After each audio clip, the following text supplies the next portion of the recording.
That feeling in the pit of your stomach, that inner fire, that pushes you to outdo yourself, to take risks, to shine. It's what brought you here. Lead on.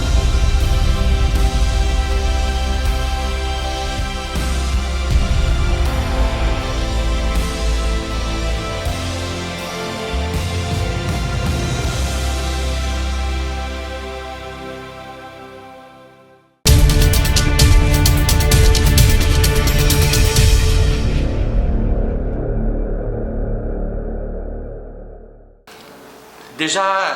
bien sûr, nous avons 20 ans, mais on estime chez Pils qu'on n'a rien à fêter de particulier cette année parce que c'est pas un moment très heureux quand on voit que,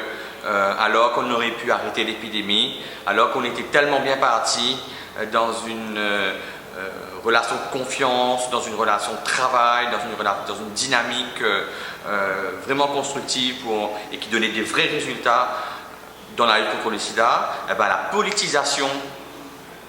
de la lutte a fait que, voilà, il y a eu des positions idéologiques qui sont chez nous inacceptables. Aujourd'hui, discréditer un produit comme la méthadone qui a fait ses preuves est absolument inacceptable, surtout quand on peut le remplacer par un traitement qui, lui, n'a pas fait ses preuves au niveau international. On traite aujourd'hui des patients mauriciens comme des cobayes et c'est absolument scandaleux. Alors, j'espère qu'il va y avoir un rebond de les autorités à un moment donné pour rectifier le tir. Le problème aujourd'hui, c'est que nous n'avons plus aucun chiffre du ministère. Il y a une confiance qui s'est rompue et ça, ce n'est pas possible. On ne peut espérer arriver à l'objectif d'éliminer la transmission du virus du sida à Maurice d'ici 2030, comme l'île Maurice s'est engagée, que s'il y a une coopération efficace entre les autorités gouvernementales, le ministère de la Santé, les associatifs, les personnes sur le terrain, le secteur privé. Et donc c'était l'occasion de faire un bilan de l'action de l'association et notamment de marquer un peu les grandes dates et les résultats de l'action qui a été menée sur le terrain.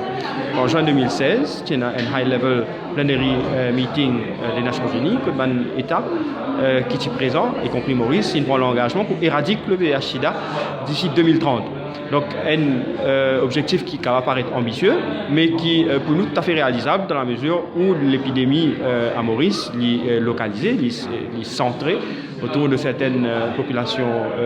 clés avec qui nous travaillons. Donc nous pensons si nous mettons les efforts qu'il faut en commun, c'est-à-dire nos ONG qui travaillent au terrain et que l'État ensemble, nous travaillons la main dans la main, nous sommes capables d'arriver à cet objectif de 2030. Mais cela dit, nous pouvons aussi souligner une contradiction entre l'engagement que l'État prend au niveau international et une décision qu'il prend surtout depuis 2014, donc depuis 2 ans, qui est à l'encontre en fait de best practices qui est recommandée par l'Organisation mondiale de la santé et qui peut faire en fait qui malheureusement si nous continuons dans cette direction là, mais ça met en péril un peu ça l'engagement que l'État mauricien il prend là. Normalement, vraiment, quand nous besoin mettre sa réflexion à devant et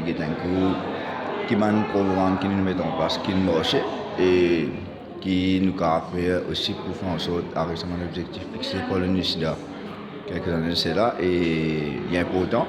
parce qu'en 2016, oui, mais il a beaucoup avancé, oui, mais encore il y a des décès, encore il y a perte de vue, encore il y a du monde qui peut encore dépister, qui peut encore estimer être positif dans l'île Maurice et ça c'est un problème. Et maintenant, on arrive à aller à besoin, tout le monde ensemble,